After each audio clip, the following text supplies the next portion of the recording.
Unconscious bias works both ways, male and female, of those gender stereotypes. Then I'll take the example. I'm a strength and conditioning coach. That's what my PhD is in. I'm 5 foot tall, blonde woman, Welsh accent. I walk into a gym. Most people don't think I'm the strength and conditioning coach. Only 6% of research was purely done on the female athlete. From this us versus them mentality. 100%, yes. Because when we have an us versus them mentality, they become the other. And when there's the other, we can have this cognitive dissonance that allows us to really judge and put a whole lot of condemnation on someone because it's not us. Yep. Because it's people like you, Joe, that have, in all honesty, that have paved the way to where we are now and are going to continue to put those bricks on that road to a better future for all females in sport. So I really do thank you for your sacrifices and your hard work in this area. And I hope that more women are going to take what you've said and put it into practice and be inspired to follow in your footsteps. Do you feel men are then discriminated against at the moment? I feel...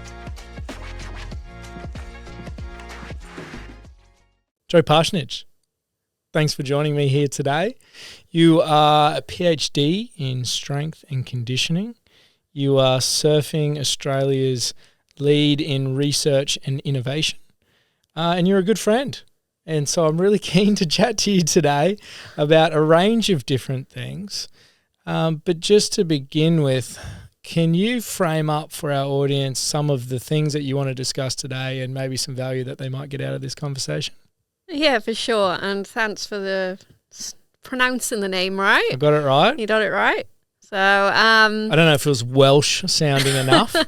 Not quite. As Tom said, I am Welsh. My accent over the last 10 years has kind of melted away a bit, so people can actually understand me. But so I'm research and innovation at Surfing Australia. I've been in the kind of sports science, strength and conditioning industry now, or sterilely for 15 years. So today it's around, and we've spoken about this in work, but women in sports or women in STEM, so science, technology, engineering, maths. But for me as a woman in science, so I love everything to do with data and everything to do with supporting the female athlete. So that's what I'm extremely passionate about. But where we're currently standing at the minute with that as kind of as a culture, and you know, the women's sport movement lately has been huge. Yep. But actually knowing and having a better appreciation of the journey that it's taken to get there, and then also the long journey there's still got to go into where we can help and where we can support. And then a bit about my role. So kind of the age that we live in now, it's very much everything's data driven. And even my role is evolving from what we kind of know as a generic kind of sports scientist into this data science world. Yeah. But then having to be really careful about, yes, data is there, but the human connection part is still incredibly important, and making sure we don't get caught up too much in the literally thousands of numbers we're getting to support athletes these days. Yeah, and I'm so excited for this conversation because there's so much rich information and interesting topics to go into that, and it sounds like we're going to push some boundaries and get somewhat controversial, which I'm really excited to do. But I think it's a wonderful opportunity to share and provide some awareness into not only these really important topics, but also I think these topics that sometimes get a little bit marginalised and not spoken about enough. So I'm really excited to give you the platform to speak to, in particular, where women are in sport, and really appreciate some challenges of where we've been, and hopefully a bit of a path to where you would like it to go and where you'd like it to see happen and change. Because I know you're very passionate in this area. And the more awareness we can have in this, the more we can actually help those people that are in need. So to begin with, is because you mentioned that there's been this journey women in sport. Does this relate to some degree to your journey personally as well? For sure. So I don't mind telling my age, like I'm 35 this year. But when I was growing up, I was the tomboy. I played every sport. But there was actually no sport back then wasn't a career for women. Tennis was probably the only sport where you'd be able to watch women on TV. Yeah. And even I knew I had two paths to take, and one of them was medicine, which I kind of knew I never really wanted to do, and the other one was sports science. And I remember a teacher in my high school telling me, that's not going to get you anywhere. Really? It wasn't a career path, and especially as a woman. Really? So was this a male or a female that said this? It was actually a female. Really? And no one in Wales will be watching, but a female French teacher. Really? Because I missed all of her lessons to go and play sport. And I was just I loved sport, went to university, played hockey at a high level. And then when I was in university, we did a 12-month placement in Australia, actually. It's what made me fall in love with Australia, hence I'm back out here. And it was the first time where I was embedded in a high-performance system properly. But even back then, it was a very, very male-dominated high-performance system.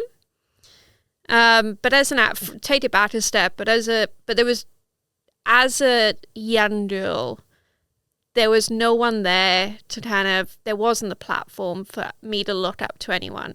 So it's that whole saying, you can't be what you can't see.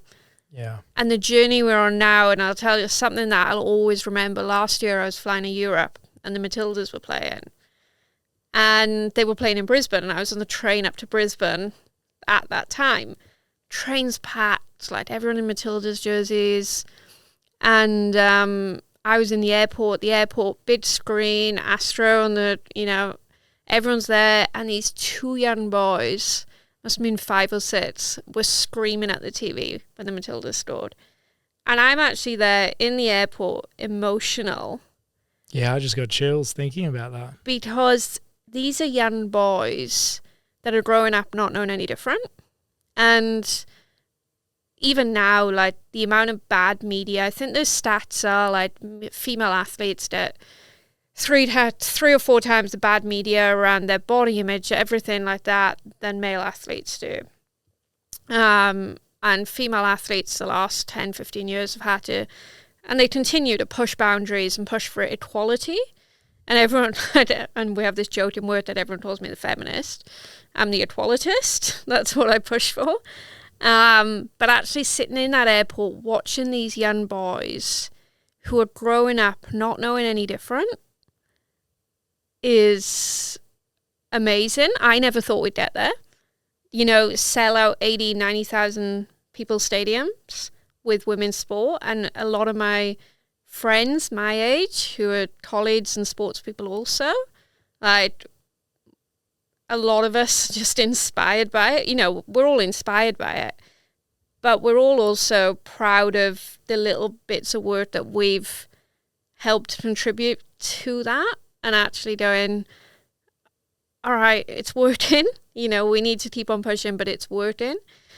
So yeah, in the past 15 years, that's the evolution. Yeah, and it's amazing, and it's such a wonderful thing to have witnessed and seen. And I'm curious of, what do you think some of the steps were, or what changes have been made? Because I think we can run the risk of sitting back and going, job's done, or we've made such huge progression and changes, and we do, and we can appreciate that. But what do you feel were some of the elements that led up to the beautiful thing that you described there around those kids sitting there and there's 80, 90,000 people at a stadium for a women's match? Oh, there's been a lot of fight in that. And there's been a lot of sacrifice. I worked with the women's Broncos team a few years ago. These girls are working full-time jobs, coming into training in the evenings after being on their feet all day, police officers, nurses, training, taking leave to catch flights. But it's all the pay and the respect to those that have come before. So it's like some of the NRLW girls now are on full-time contracts, and they can, again, compared to the men's salary, it's nowhere near. But there's a few things in that to discuss as well. But they actually have it as a career. They don't have to have another job. Some of them still do. But it's the sacrifices that have come before with the players. One of my friends I went to university with, she plays England rugby, and England rugby players are now full-time professionals, and they're getting 30,000-40,000 people at a stadium. Back in the day, fantastic. It was 100 people on a really bad pitch with men's changing rooms, like even females changing rooms. They're only becoming relevant now. Yeah, I think you were telling me that when you were working, I don't know where you were working, but there was no female change rooms for you to change. Not on the playing fields. So in the actual building, but at the playing fields, there was nowhere for me to change or go to the toilet. Wow. So you would have to, use a disabled? Go back up if I wanted, go back up to the building. Yeah. Even stuff like men. We talked about this sense of belonging, and that to me is huge. And another funny, we've always been given men's uniforms. Athletes and support staff constantly given oversized, you watch some of the old rugby games with the girls, and they're in oversized jerseys, big shorts. I'm not standing up right now. I'm 5 foot tall. I've had t-shirts down to my knees, tracksuit bottoms I've had to roll up 4 times around the waistband just so I can kind of walk without tripping up. So it's all those kind of things which females have had to be really courageous and had a voice. Men have been courageous and had a voice. So something I'm really passionate about as well is for these movements to keep on happening, it's not actually splitting the sexes. Yeah. It's actually a movement together. So, the equal prize money stuff, some sportsmen have had to take a little bit of a pay cut to get that.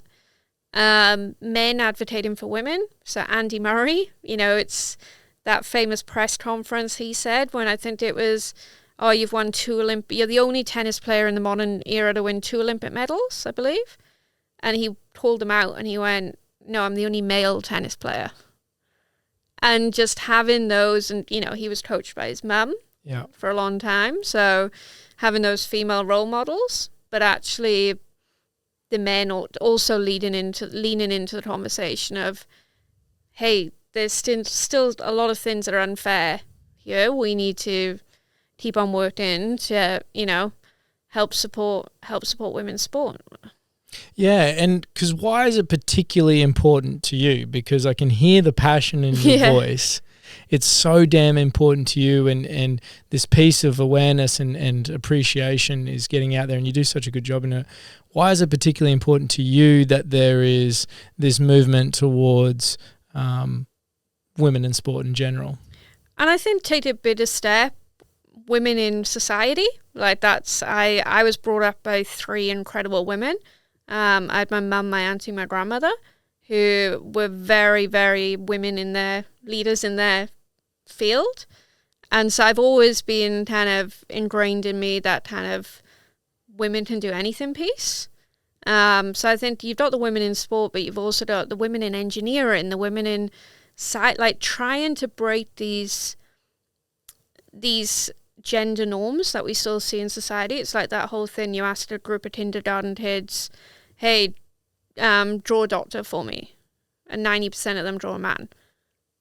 Actually changing the narrative so that these young girls growing up, can be anything they want to be, and the same for men. Men can be anything they want to be as well. But a lot of times the women aren't given the same opportunities to be anything they want to be. And that's the important bit, equity and opportunity. And I think even the definition of terms gets a bit misconstrued. The word equality is very can be quite hijacked. Sometimes it's misused. It's very loaded, right? But equity of opportunity is something very different, because equality means that everything's just exactly the same. Yep. But what it sounds like you're more advocating for is that nothing can be exactly the same by definition. There's a scarcity of resources on this planet. Yep. But that doesn't mean that everyone doesn't have the opportunity to equal opportunities. Oh, 100%. I'd go back. I'm a strength and conditioning coach by trade. My role's evolved now. Will strength and conditioning ever be an industry which is equal? Probably not. Do we need it to be? That's a good question. And should it? And that's the thing. Like nursing, okay? Is nursing ever going to be 50-50? Probably not. No. Well, and psychology. Do you know how many male psychologists were in my cohort when I went through? I think maybe 3. Yeah. Out of the entire cohort. Yeah. And that's what, and you hit the nail on the head there. I'm not like, we're not trying to say, and I'm not trying to say, hey, we need 50% here, because the other thing that I did. Quotas are just silly. Yeah. And I never, and I've had this said to me, and I never ever wanted to get a job or be asked to do anything. So once I was asked to present, it's like, oh, they need the token female. How disrespectful and underappreciative of what you have to offer. Don't just put me in a position because you either need to fill a quota and you're saying yes, man, to someone higher than you, or the total disregard that I don't actually really care what you have to say, but I have to do it outside of what you do. And that's the thing, like, I think in society now there is such this equality movement that my dad and I actually have arguments on this, but I never ever want to get a job or because I'm a woman. I want to get a job, or I want to get that offer to present or anything because of my work. Absolutely. But where it comes, and where I've had hurdles and other women within my kind of colleague group have had the hurdles, is we're often not given the opportunities in which to kind of gain a skill set or gain something which is going to help us progress in our careers. So that's where the opportunity for athletes, for practitioners to be equal opportunity, that's where we've still got to keep on working, and some of it is unconscious bias. And talk to me about that. That's the hard part to break down. So unconscious bias, and I've got really awesome male mentors, female and male mentors, and I'll often go to my male mentors and go like, hey, is this me just being awkward, or is this me, like, what are your thoughts? And those are people in my inner circle that I trust. But that unconscious bias works both ways, male and female, of those gender stereotypes. So then I'll take the example. I'm a strength and conditioning coach. That's what my PhD is in. I'm 5 foot tall, blonde woman, Welsh accent. I walk into a gym. Most people don't think I'm the strength and conditioning coach. Yeah, so true. But and what is that experience like for you, that people don't automatically or have a bias against your expertise and what you can value, what you can offer in your value? Well, you have to, and again, it's my perception, so I'm not putting this on to anyone else. It's my perception that I have to prove myself a bit more, rather than the 6 foot bloke who's got muscles walks into a gym and, oh, he trains, like, there's that unconscious bias there. And again, it happens across industries in different in different sectors, different places, and a lot of the time it's out of a place of care as well. So I'm trying to think of a good example. It's like the gender stereotype, or it's like, oh, I'll help you do this. So it's like, that I'm not communicating this very well, but As in people assume that you can't do something, so they'll offer their help. Is that what you're saying? Yeah. Or just kind of like an example, I've never heard you be loud and assertive like that. And it's just like a thing like that, which is, there's nothing meant by it. But it's like, well, why wouldn't I be able to be loud and assertive?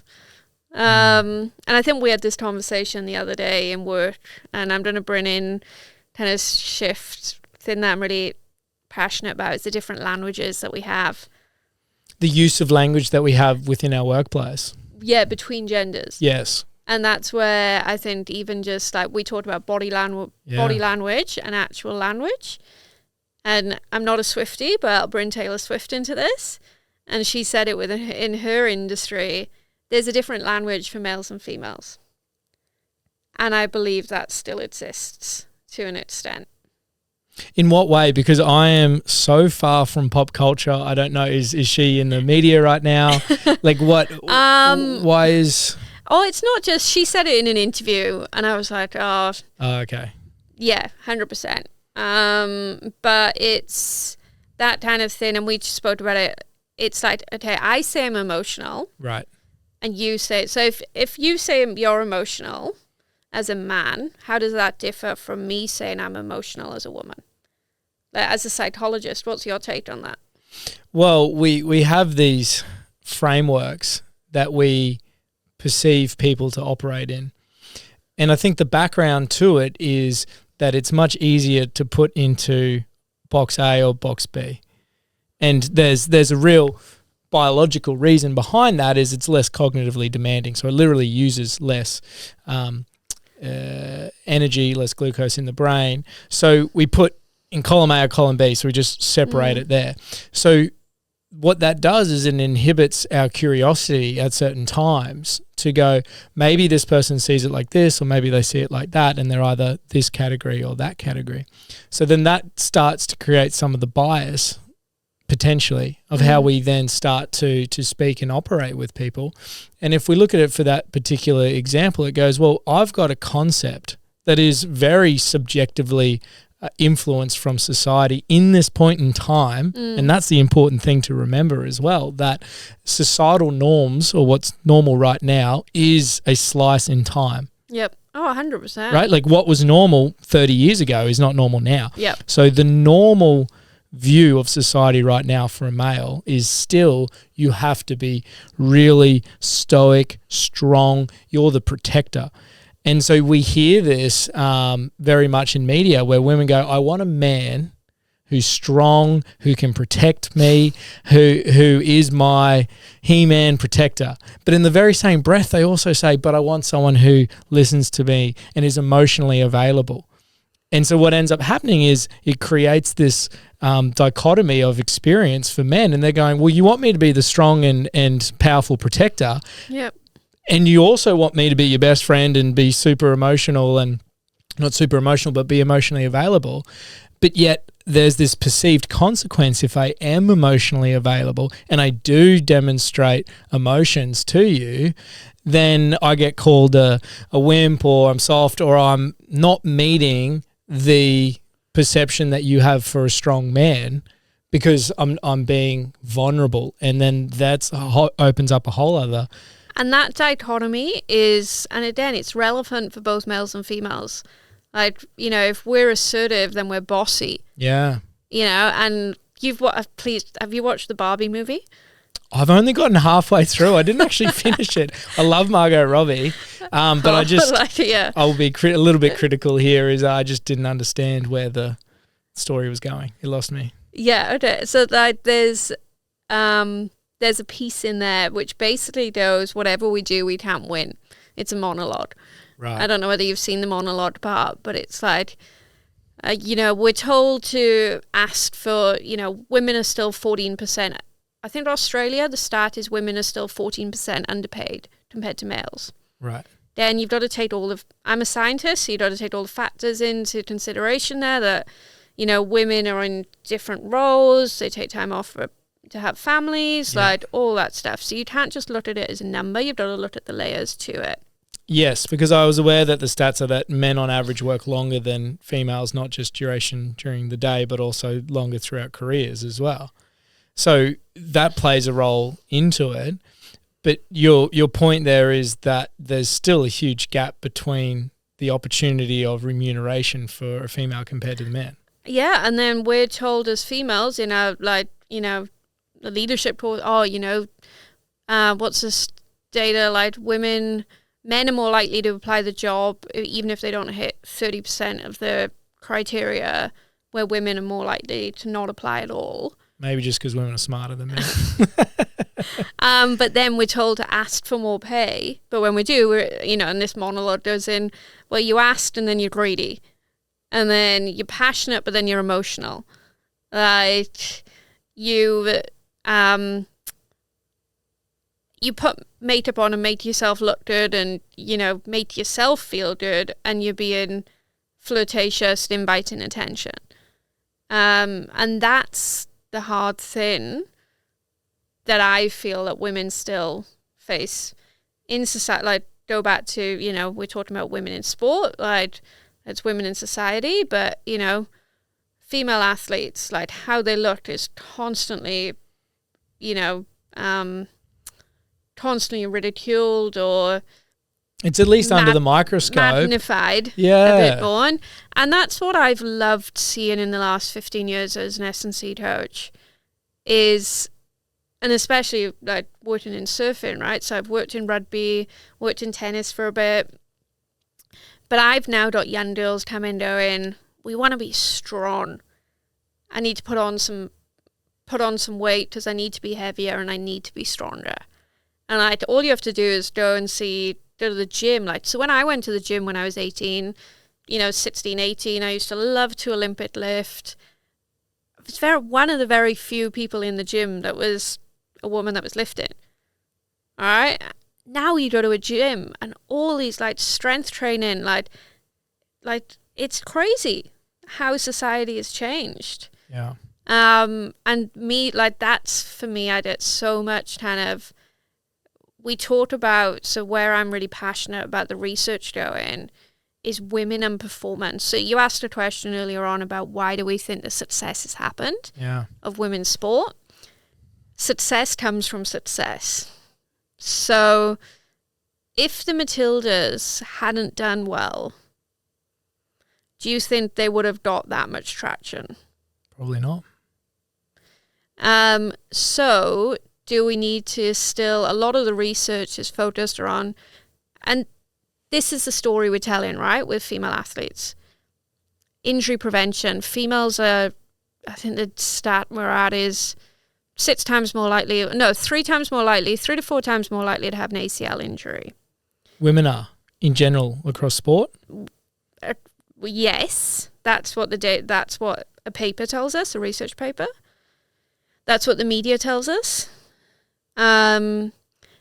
But we've got to think of it as a whole picture. So women are coming into sport later, and this is where generation will shift. Later as in age? So the generation we've got now started a bit later, right? The generation we'll have in 20 years started playing footy at 10. Oh, I see what you're saying. Because there are new pathways for these young girls. So we're actually catching up in terms of, there's a lot of research about how women's bodies are different that are causing ACL injuries. But it's often in the way of women's bodies are inferior, or we're comparing women to men, or women are 5% slower than men. Whereas we need to, and this is we need to change that language. So we're not trying to be men. Yeah. We're not little men that are trying, we're actually women trying to perform, or I'm trying to help support women perform. And we constantly speak, if we work on performance, we actually mitigate the injury prevention and the ACLs. And funny enough, so I think the AFL this year in preseason and round 1 and 2 alone, and I'll have to go back and have a look, had 5 to 6 ACLs in the men's game. In the men's game? But that wasn't reported. No. So it's actually kind of the story we're telling, and then that's getting into females' heads. Oh, women have we're at so much more risk of ACLs because of our menstrual cycle and because of our hip handles and things like this. Yeah, and there's lots of layers in that. I wanted to check with you. My understanding when I was in the States and we were getting tested pre, during, and post for athletes is that because I had when I was coaching 2 or 3 of my female athletes do ACLs and knee injuries, and the explanation from the physiologist there was one potential causant to that was the hip angle, and I think they used the word Q angle was greater, and so because there's wider hip ratio, and then that changed the strength ratio between the quads and the hamstrings. Is that a valid? Is the Q angle a causal? Oh, we're going in the weeds. Yeah, this is going into the weeds. So there's, for me, so that's one possibility. Right. So I'm lucky. 2 of my mentors, my PhD supervisor is Dr. Sophia Nymphius, who leads in this area of ACLs and women's, and her area is around, actually, we just haven't moved certain ways we're catching up on long-term, what we call LTAD, long-term athlete development. Right. So it's actually getting them in the gym younger. You've got certain athletes, male and females, that are just you've got some men that have done 2 or 3 ACLs. They're just predisposed. And you can do every single quad hammy ratio, everything on them, and nothing links up. One of our orthopedic surgeons has got a theory around high signaling and identifying high signaling in the ACL prior. Then it's a theory. Another one of my mentors is Claire Minahan at Griffith University, who focuses on the female athlete, and her and I are very passionate about this, focusing on performance. So not injury prevention, but she looks at the menstrual cycle. But again, it is so individual to every female, and being a female, you understand that. And then also, around 60% of elite females are on some sort of contraception. Yes. Which actually mitigates any hormone factor. So instead of having these fluctuations, and again, until now, our population samples have been so small so less women are actually being researched. To actually gather the data. Yeah. So this stat will, again, I love stats this well. So actually within the sports science world, and I think it's got a bit better the last few years, up until I think the paper that was published 2019, but only 6% of research was purely done on the female athlete. 6%? 6%. Wow, that's astonishing. Well, it goes back. Well, what would be, how much percentage of research, I don't know if you're aware of this, is purely on males? In sports science? Yeah. So it was, on this stat, I think it was 12 to 15% was incorporated in both groups, and then the rest was just males. Wow. So in a research sense, and you'll understand this from your psychology, it's to standardize research, because research has to be standardized. Hormones mess everything up. So it's far easier for anyone to conduct research just using male athletes, because you don't have to take into factor hormones and how they affect results. Also, that you believe is one of the largest research biases, is because of the confounding variables that hormones provide to research. Yeah. Really? So every female, you'll get this, everything you review now from a female athlete point of view, the reviewer will go, oh, did you take into account the hormonal characteristics? And it's well, I said no matter, because your hormone, unless you're testing every month, but the month before the Olympics comes, so their hormone profiles, you're stressed out before the Olympics, right? So your hormones could be totally different the month before, you just can't, it is such a can of worms. So there's doesn't sound like there's a clear way to bootstrap the confounding variable that is female hormones. A paper just came out going, you just need to report it. Any paper you do in female athletes, it needs to be reported. So we've just done a large-scale research project with females in surfing, with 2 PhD students leading that, and they just report it in every one of their papers. So which are both female? which are both female. And that's, again, it's because they were the best candidates for the role. Yes, good point. Wasn't because they were female, Mm-hmm. but they were the best candidates for the role. So, yeah, it's such an interesting space. So what you feel from a research point of view is there needs to be more willingness to research and get data on female athletes, but actually acknowledge that there are some confounding variables, but do the research anyway because we've only got 6%. And what it also sounds like is that we're in a tricky spot because, as you say, and I didn't even think of this beforehand, is that men have been exposed to the rigors, the stresses of athletic life, physically, emotionally, mentally, since they were 5 years old. You know, I was kicking the footy around with my old boy when I was 4. As soon as I could walk and kick, I was kicking the footy. Now you've got 20 years of kicking the footy, physical and neurological stresses too, I think is important. 100%. And now you're an elite athlete. And you're saying that one big reason behind potentially the higher prevalence of injuries in elite female sport is that there just hasn't been this history piece physically, neurologically, emotionally of women in sport, because they might have kicked the footy, but there's been no real pathways for them to do it until now. Yeah, and I think always conscious of that higher prevalence, because I think I was doing it before this podcast, I was doing a rheumatoid at the NRLW. I think last NRLW season there was maybe 2 knees or 1. So injury is so I hate the term injury prevention. Okay. So this is me getting so you were a pretty elite athlete yourself in tennis, right? Pretty is the important word there. As an elite athlete, are you ever going to prevent an injury from happening? No, because things happen. So in footy, in surfing, you can minimize it or the slowdown, and I've taken this from the UFC, IPOS. So increase the possibility of success.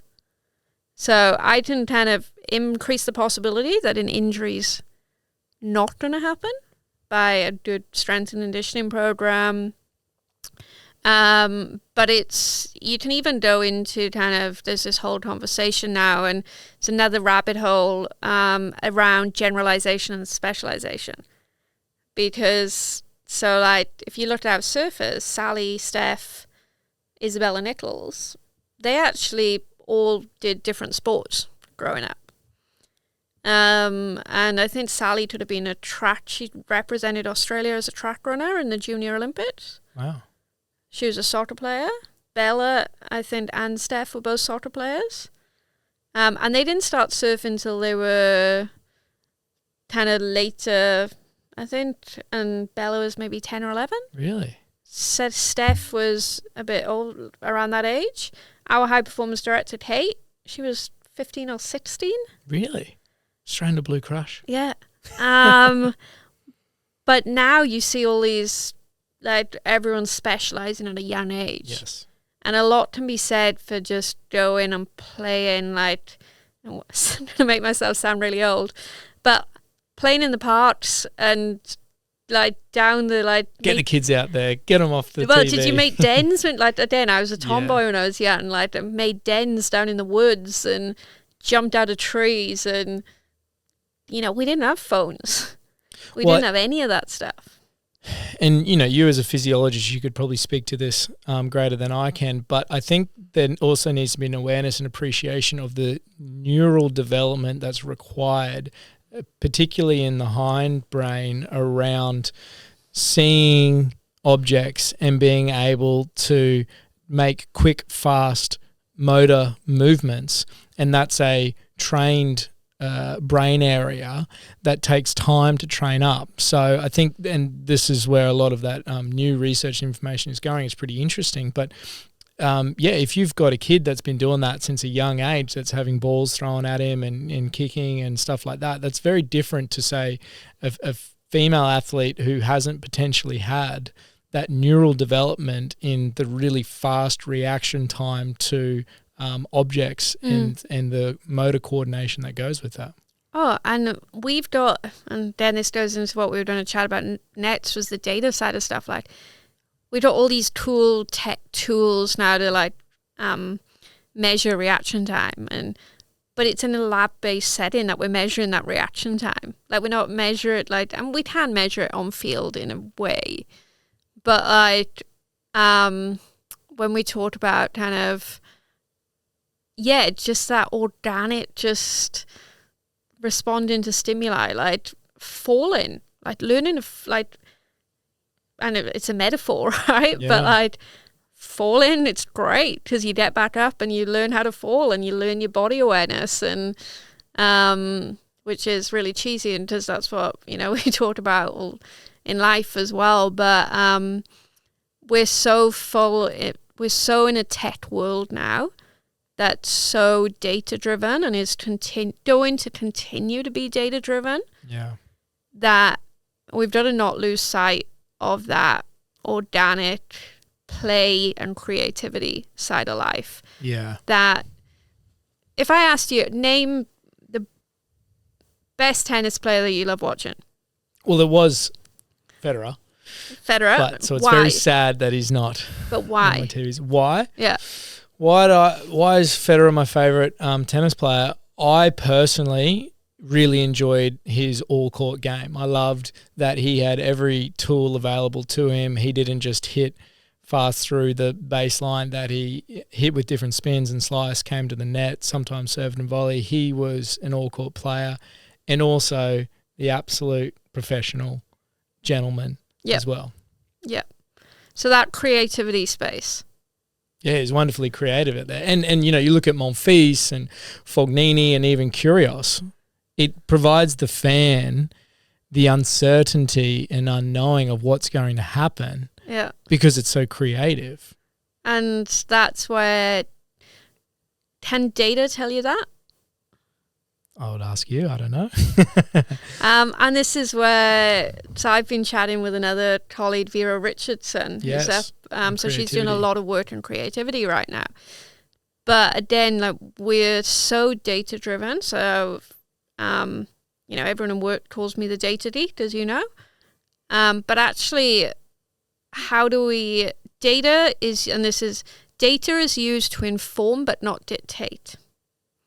And that's my slogan. Like, data is there as a piece of the puzzle, but it's not the whole piece. So actually, the visual of what you're seeing, the interaction between human beings is, hugely important. And I was watching actually movie recommendation for the weekend, Trouble with a Curve on Netflix. Trouble with a Curve. And so Clint Eastwood, and it was a baseball movie. I love all sports movies. But it was around, so he was retiring, but he was a scout. So he was an old school baseball scout.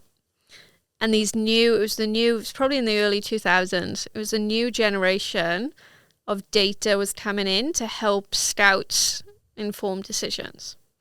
And it was based on a true story, but it was a bit, it was Hollywoodified. But there's, again, a monologue in there that it's like, the team wanted to get this old scout out, Clint Eastwood, and they were going to get the new pick, the world best pick, through data. And the guy comes in, it's like, what's data going to tell us? Data's not going to tell me if he can turn up after hitting, I don't know, baseball that well, 4-0 and still going to show up. Data's going to not tell me if he's going to be able to deal with all the abuse that he's going to get. Data's not going to tell me if he's a good human being. And it was kind of, I was watching it just blasé, cooking in the kitchen, and I was like, oh my gosh, I actually found, because I've got to do a presentation next week, I actually found it, and it's part of my presentation for next week. Fantastic. But it's a really important story. I think we've still got to remember these days. That kind of, data's used to inform, not dictate. Yes, and that's the word. We're data driven and informed. Yep. Because we need to have some sort of objective base to how we make decisions and understand stuff. But it's not the be all and end all. because it can't incorporate everything. And I believe there's also a sort of a delay to the data, because you would know better than I would, but how long in general does it take from when someone researches something to when it's publicly aware and knowledged? Yeah, so this is another kind of area of passion for me. It's like, and this goes back into the female sport area as well in terms of funding. So like, do we need more research in, and even going back a step, even the term research. So we think of research, and we're both from a academic background, right? So you think of research as in universities, publications. It's very formal. Very formal. Okay, what did you check the weather, or did you check the surf this morning? Yeah. Yeah, that's research. Yeah. Like, we're actually changing the narrative of kind of, and that's part of my role. It's like, okay, we do have some university-based partnerships, and that's to help with budget and supporting the female athlete, but actually we can do these really discrete projects which have quick outcomes, and those outcomes, one, don't need to be published. They don't need, some of them we want to be secret because that gives us the competitive advantage. But changing the narrative on kind of what applied research, does it have to have scientific rigor? And do we kind of have to know the theory behind it? For sure. Like, do we have to know that evidence-based. Evidence-informed. Evidence-informed, right. But do we have to know that the gym program I give to you actually works? Yes. Otherwise, we're going to tell 10 other athletes wrong information. Yeah, there's potential risk of harm and injury we can do. Yeah. But can we do it in a quicker, more discrete project manner? For sure. The universities is like, so our PhD students now, they've been, one of them's 2 years in, Sienna Gosney, she's starting to publish her work now. And by the time the journals are backed up because of COVID, so by the time you can read that, it might be in another 6 months, right, when it gets published. But that's also a plan, because that's our competitive countries aren't reading that research before and this we're Olympics. Applying it. Oh, so you're saying there's actually a specific plan of certain research protocols to have a delay. Like it's a purposeful thing to be delayed so then they can implement, or we can implement the strategies from it. For this, that's what we've done for this cycle. Wow.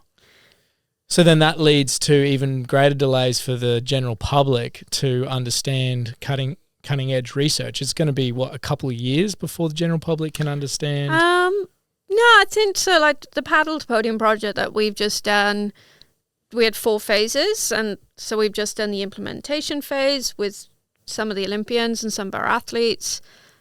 But then the next phase is a sustainability phase. So that, again, research isn't there. Yes, it's there to help the female athlete, but it's got to also trickle down. And so we're going to implement Paddle to Podium, hopefully, in part of Surf Groms. Yeah, awesome. So these young girls are learning how to paddle when they're learning to surf. And we're giving back, as high performance sport, we're giving back to the general public. To the grassroots, And to the grassroots. So as a researcher, a leader in this space, what framework would you advocate for around viewing and understanding research? Because some people might go, well, I thought I just had to be evidence-based, and you're going, no, evidence-informed, and you're going, there needs to be room for what you see in front of you, and we can't just wait for the data to be there. What's the framework that's actually usable that you would advocate for? So it's context-specific, and that's what, so for example, a lot of the research that we read out there, it's good research, but a lot of the time it's in university collegiate athletes. Okay, so say I'm reading a research and it's N equals 20 collegiate athletes. You were in the US system, So, and I'm only starting to understand it a bit more. There's a collegiate athlete, depending on the university and what sport they play and what level they play, could be, there's a large bandwidth, 2, 3, right? Yeah. So you could have a collegiate athlete who's just about to be drafted to the NBA. Or you could have a collegiate athlete who's... So actually looking at who has participated in that research, because it could be 20 high school athletes. Is that applicable to our elite athletes? Like, I love reading case studies, and now journals are starting to publish case studies more. But actually, like, hey, we did this with one elite athlete, and this is what we found. Because that's applicable, and that can go, oh, is that kind of... But when we look at it, evidence-informed, it also comes, like, and speaking, when I teach, like, speaking to the younger generation, get my words mixed up, it comes with time and experience as well. So you could look at a system of kind of putting a protocol together or process together for how we use evidence-informed data. But again, it goes into human interactions. It goes into knowing your athlete. It goes into that gut feeling. Yeah. And you only get that with time. Yeah. So being within those high-performance systems, seeing what works, seeing what doesn't, context-specific, knowing your athlete, knowing your coach, all those factors come into play. Yeah, it's really interesting. And then if we can sort of postulate into the future, it's going, where do you think some big advances are in science and technology, maybe in your realms, but what are you excited by in the future to see where research goes? I think there'll be a lot more focus on female performance. So I think we're going to see this shift from female injury prevention menstrual cycle into female performance with the amount of high-level elite female athletes we have and the actual, the funding. I think the women's sport is the biggest growing financial growth sector at the moment. Like, you look at America with the soccer, the basketball draft that's just happened in America. So from that side, I think we're going to see a shift into research in that space. In terms of where it's going, and this is again societal, but the AI computer vision area. So a lot of the sports now are actually hiring, like, if you're a computer vision data analytics scientist, so you haven't done anything to do with sport, any sports degree, they're actually hiring those by the bucket load at the minute. And it's actually, I was part of a conference last year, and so in sport we have performance analysts, right? Their roles are almost shifting now, and they're having to upskill themselves in this data science area. Big data, yeah. So yeah, that computer vision AI area, like the NASDAQ going to shares, but the NASDAQ last year went up like 50% or 40-something%. It was the fastest growing ETF last year in like artificial intelligence and AI, that area. Yeah, and it would just allow us to crunch so much more data, large data sets, and learn from them in a much more efficient way is my understanding. Yeah, that's exciting. AI is just, you can do a whole other podcast on that. Does it scare you a bit though? AI? Yeah. In its capacity and what it's, because it's like, on one hand, it's an incredible tool. They're large language models. Yep. And if it's in that capacity, it doesn't scare me at all. Large language learning models, that's fantastic. What an opportunity to crunch massive amounts of data and learn the trends and correlations in that. That's awesome. It's what then comes after that. That's that's a bit unknown. That's the generalized intelligence stuff. Yeah, that's the scary part. Like I said, if it, you're looking at robots conducting surgery these days, robotic surgery, like it's all value add. But then, there's always another side of the coin. Absolutely. But I do like that we're painting a picture of where the future is and where we would like to go. And I'd really like to paint that for women in science and women in sport. I think firstly it's going, what do you still see are some of the really large barriers that are inhibiting this world of equity of opportunity for women? Because as we said, we're not advocating for pure equality that is quotas and whatnot. Where are still some gaps and barriers to have a world that's has equity of opportunity for females? It's a really good question, and it's timely. So we had the Women in Sports Congress in Sydney a couple of weeks ago, and with the increase in women's sport, there's increase in women's There's increase in jobs in women's sport. Okay. But there's now the narrative of, well, we'll kind of ferry women practitioners into women's sport, which I do not agree with, because that's never been the way for men. It's not with ferrying males into male sports. Yes, because that flies in the face of equity of opportunity. It's going, we're just, again, meeting a quota. And like, this is such an interesting thing is like, how do we create an environment that is equity of opportunity, but we don't fall into the trap of this quota system? I think it comes from leadership, and I think having people on the table, and again, women around the table, and again, doesn't need to be equal, but you need to have a woman's voice around a table in a leadership position within a organization to give that other aspect. Because at that Congress, so there's a guy down there, and he was the only guy on the panel, and he had some amazing insights. But so a lot of the conversation in this area and a barrier now is men practitioners or male coaches, strength and conditioning coaches. So another data for you, the Olympics is on this year. Less than 10% of coaches going to the Olympics are women. So 90% men coaches, 10% women. And why do you think that is? There's a number of reasons. They're trying to change it, but going back to this, so men using women's sport as a stepping stone to get into men's sport. So there's an article the other week that came out with Chelsea, with the women's team in Chelsea, then a bit annoyed. Again, what you read on the news, you got to take it with a pinch of salt. Yeah. But then a bit annoyed with the turnover of staff. So the practitioners step in from the women's game to the men's game. And this guy was asked, do you feel that that's happening with you? Would you do you see it as a stepping stone to getting into male cricket? And he went 100% no.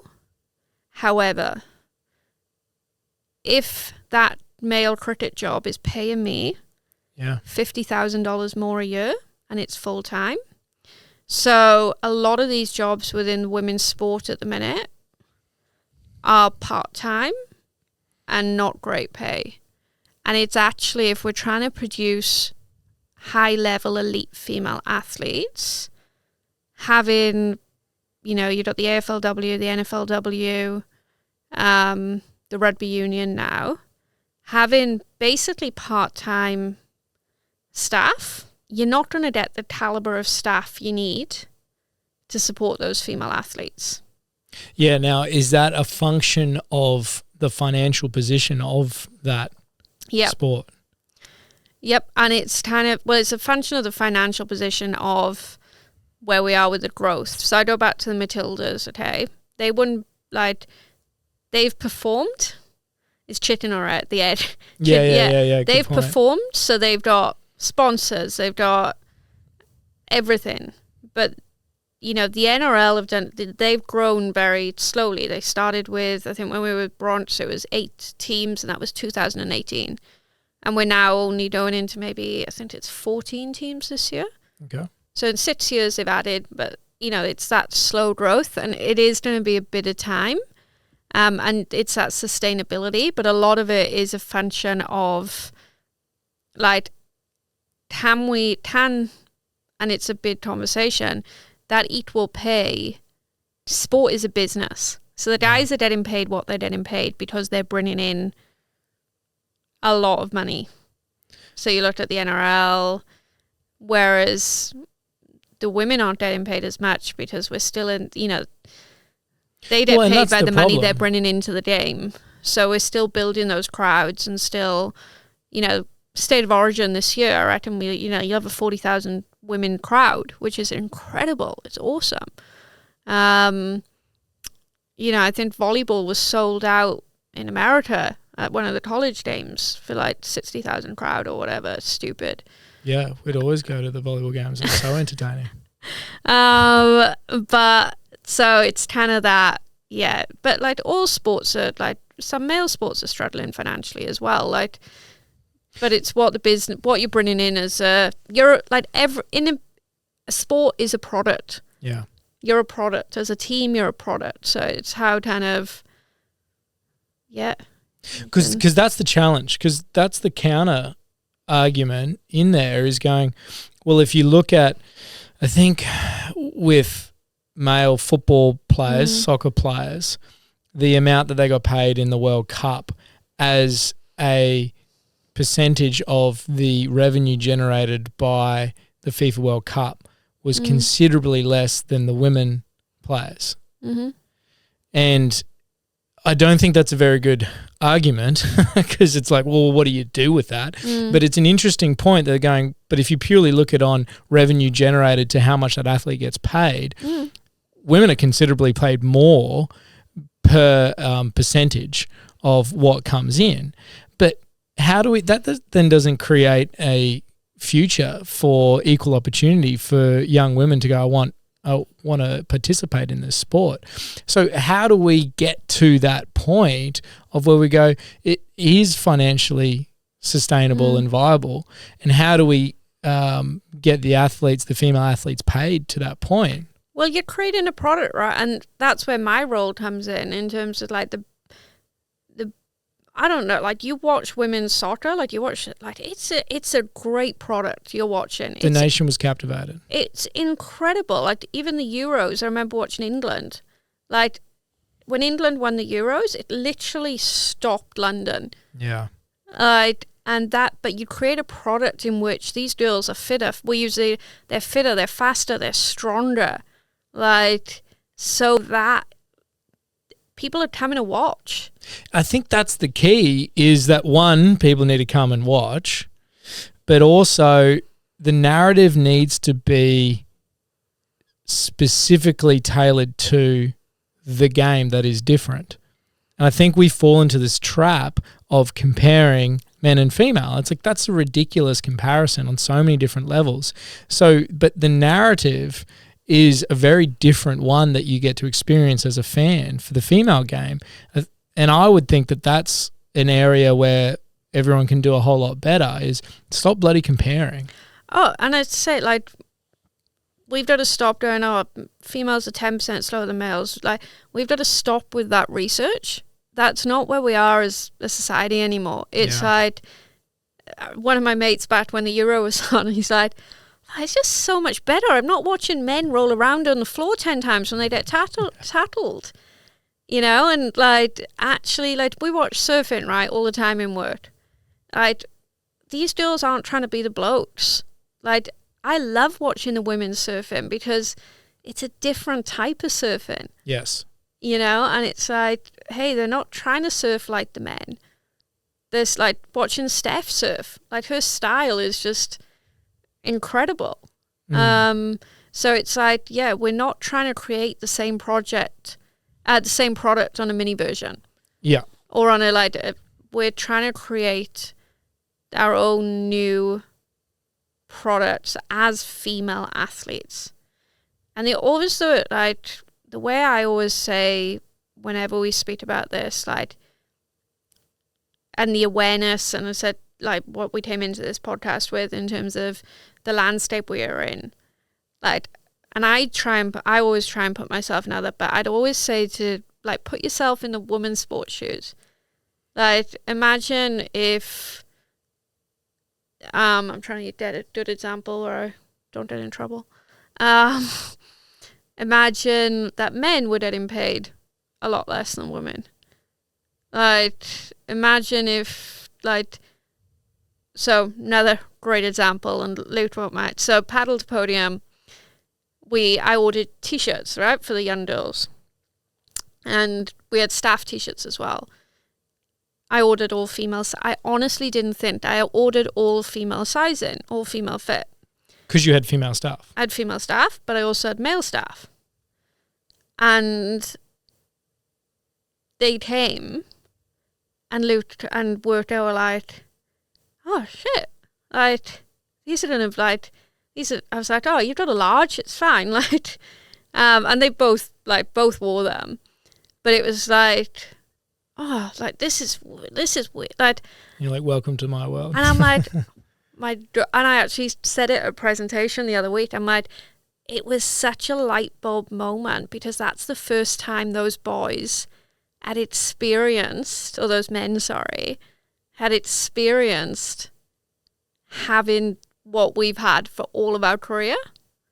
And I'm like, that's the awareness piece. It's like, always put yourself in or try and put yourself in someone else's shoes. Yeah, and I think the very easy, simple answer, if you said to a young person today, would you rather be a male sports person or a female sports person, what would they say? Don't know. What would they say? I'd say by and large they'd say male. And I say that to really appreciate how much bloody work we've got to do. I could be totally wrong, but it's going, why would we hypothesize that? And maybe I'm hoping I'm wrong, by the way. I'm hoping that young people have seen the change and stuff like that. But if you asked, I think majority of athletes, would you rather be a male or a female athlete? I think majority would say male. Because of the current situation of the opportunity that males have in sport compared to females currently. I think it's definitely sport dependent. I think certain sports where sponsorship and different financial avenues are open to females. True. Is also tennis comes to mind. Yeah. Golf. Yeah. Some of those is surfing. Some of those more individual sports. Have we got a way to go? Hell yeah. Yeah, and if we go down this path of potentially, if someone did say probably more male, why and what are some of the gaps that would contribute to that opinion? Well, can I ask you a question? And this is something that's coming up in society a lot at the minute, and something that do you feel men are then discriminated against at the moment? I feel that in certain demographics that some men do feel that they are more lost and alienated than ever before. Why? Because I think that there is a change in what it means to be a man. There is a societal shift in what we conceptualize as a man and what being a good or a strong man is. And then on top of that, I think there's a flood of social media influence that almost preys on a niche in young, disenfranchised males. Now, what that is we know from the data that the rates of male suicide has gone through the roof in the last 10 years, through the roof. Now, males are more likely to commit suicide because potentially one element is because of the use of the choice that they do use to do it in. And I do obviously want to preface that, and if anyone has had any background in that they should definitely seek appropriate help and support in that. And I don't mean to go down this path so much, but it is to say that I feel males are more disenfranchised in society than ever before, because they're actually having to question what their role is and what it means to be male in 2024. Yep. So now, whether they're more marginalised, I'm not sure, but what's definite is there's a greater sense of being disenfranchised and lost as young males, because they're really questioning what the hell their role is in society now and what they can and can't do. And there's almost this guilt aspect from previous generations that you ought to feel guilty for what you've done. And I think there's a spectrum of advocacy, let's call it that. Yeah. And either end of any spectrum is not great. But on the far end of this moral righteousness, virtue spectrum is the condemnation of young males for what's happened previously. And that's just not helpful, because then there's this whole guilt piece that you don't have any choice about being male, but you should feel guilty about it. And I honestly, because I really struggle with this sometimes, like in terms of, so I've had it said to me like men are being discriminated against now. And I agree with you. Like, I think as a society, we're in this huge sliding doors shift at the minute. Like, I'm feeling it, and I said a few me and my girlfriends who are very driven for, advocates for female equality, and we talked about like this a lot, like, and I know I'm going to bring back like the Barbie movie was kind of a game changer in that kind of regard, but we're in this where the gender stereotypes that there were no longer, or they're shifting so much. It's like that sense of like who we are, and those kind of values that we attach to ourselves as male or female. And of course you've got all kind of your non-binary, like however you identify, but again, it's down a rabbit hole. There's gonna be a lot of, I think the more we can be open with conversations. I always say, like right now we've got women in leadership courses, we've got women in strength and conditioning. I want men in the room for all that stuff, because I want to collaborate and have the men in the room so they can see and hear what our barriers have been, how we perceive things, and we can also do that for them too. So less of the segregation and more just having equal opportunities for these leadership courses, but then also, again, giving women the safe space in which to have as well, because sometimes they don't feel safe in those spaces. So I feel the more we can bring men and women into the conversation together, that's how we're going to keep on growing and evolving and improving going forward. Because I love speaking to men about, I love speaking to you about this stuff and all different people, because I want to hear what you think so that we can kind of, keep on helping each other out. Yeah, exactly. It's that combined progression together of going, what progresses us together as as one species that both cohabitate this place. And I love that it's really a thoughtful, compassionate space of going, what would it like to be you? And this goes on both sides. What would it like to be you? What's important for you? And how do we come together to get the best outcomes for both parties? And I think the big step is that moving away from this us versus them mentality. 100%, yes. Because when we have an us versus them mentality, they become the other. And when there's the other, we can have this cognitive dissonance that allows us to really judge and put a whole lot of condemnation on someone because it's not us. Yep. Well, and I think the first place we've got to start there is, I'm not a female strength and conditioning coach. I'm a strength and conditioning coach. I'm a strength and conditioning coach. Love it. And it's like that you hear it, female doctor, female lawyer, female engineer. It's that is always preceded the job title. Do I call you a male psychologist? Well, it's almost that you don't, but it's that in reverse because it's so rare. It's so rare, but I think taking that out, she's not a female strength and conditioning coach. She's a strength and conditioning coach. I love it. Full stop. So if we can paint the ideal future, Joe's ideal future.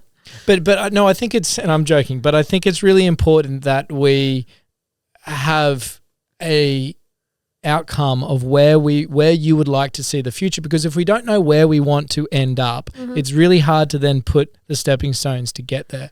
So where would you like to see women in sport get to, and women in general, women in science? Where would you like to see? Because that again allows us to start thinking of how on earth we're going to get there. Oh, and it's a multi-million-dollar, like, the equal opportunity, I believe, is if there's a woman strength and conditioning coach who wants to be a strength and conditioning coach in the NRL or in the Australian Rugby Union or in a male, there's an opportunity for her to get there. So that sometimes doesn't exist at the minute. But that, and then women's sport is given equal representation opportunities. So the monetary thing is gonna, like, you know, equal pay and all that is happening. But the equal representation is also very, very important. So you think of Formula One right now. Yeah. Have we got a woman Formula One driver, or is there? I wouldn't even know. Like, I try and watch the Formula One. Yeah. I don't even know if there is a female. So there's some female test drivers, but there's no female competition that is on. And again, I'm making assumptions. There might be reasons why that is the case. There might be, you know, all these different things. So again, we've got to not make assumptions and just go, like I said, just supporting each other as human beings. Like this, and then I love that, taking us and them out of it. It's like the fact that, like, again, I go back to Brisbane Airport where we started watching these two young boys, because those two young boys could be high performance managers of a sports team in 20 years time, you know, or maybe 25 years time.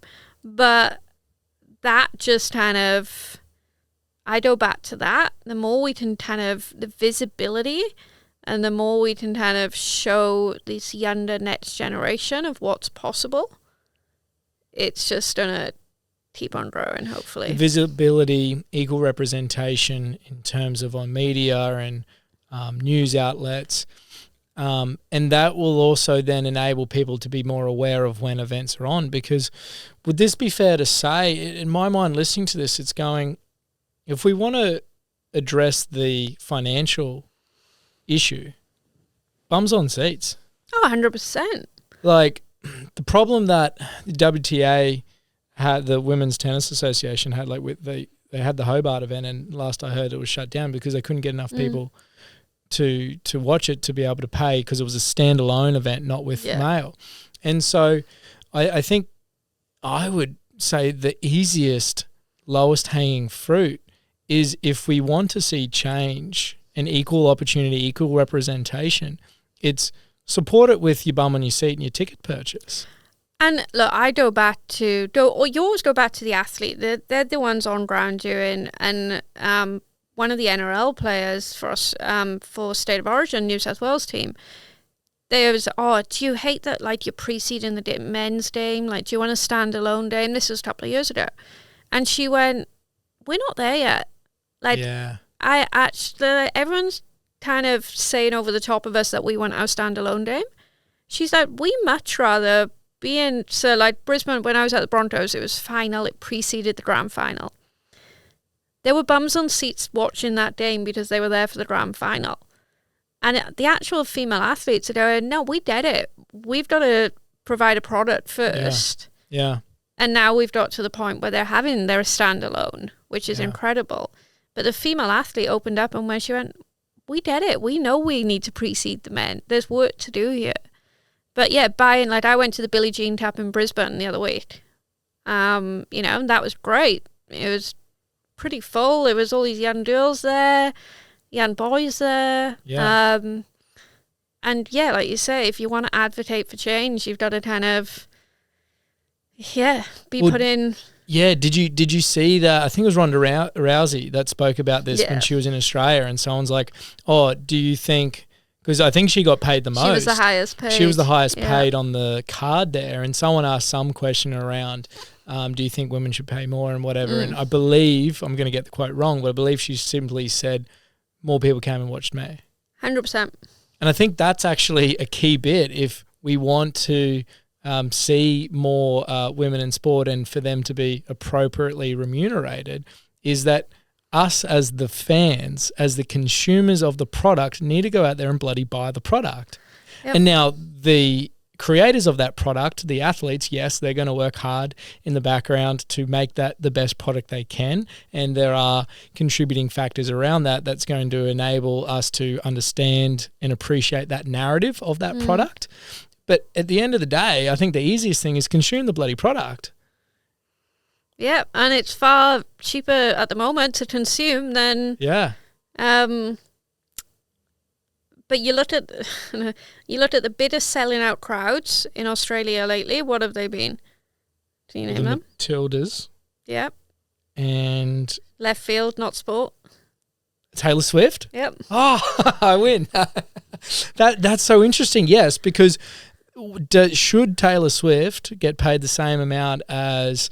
I don't know, Drake or whatever. It's like, no, Taylor gets paid way more. Why? Because she puts bums on seats. She writes, bit of a Swiftie, sorry. She writes great music, but one of the NRL commentators, he went with his daughters.